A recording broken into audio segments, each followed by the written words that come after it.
kolikor sem imel šanso pogledati program, sem opazil, da igra na festivalu Joachim Kuhn.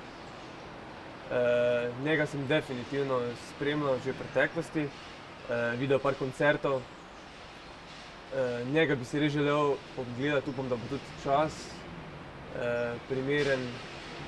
To bi res imel željo, ker sem tudi gledal par koncertov z njegovim bratom Rolfom Kuhnom in mi je zelo všeč tudi inspiracija v mojem igranju, tako da upam, da bo res čas, da se to ogledam.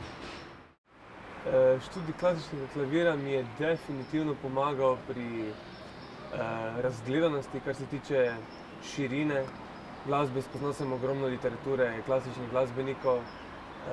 Seveda pomaga tudi, ko vsi pravijo po vseh stereotipih pri tehniki, čeprav menim, da tudi brez študija klasične oziroma igranja klasične lahko pridobiš odlično tehniko. Ampak definitivno mi je to, ampak postavil bi pa to širino, ki ti jo da, in ogromne literature, ki sem jo obdelal, to bi. Res je, ko me ljudje vprašajo o moji glasbi, vedno omenim to, da sem pri komponiranju navdahnjen z drugimi zvrstmi, čeprav jaz sem privrženec tega, da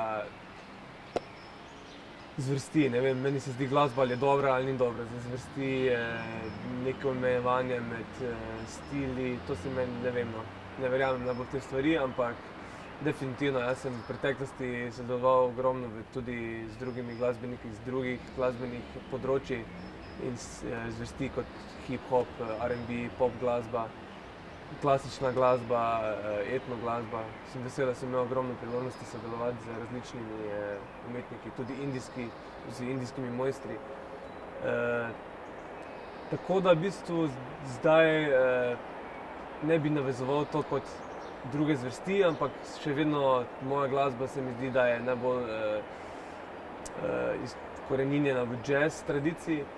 Ampak zato verjetno tudi podzavestno, ko pišem glasbo, pridejo ven vsi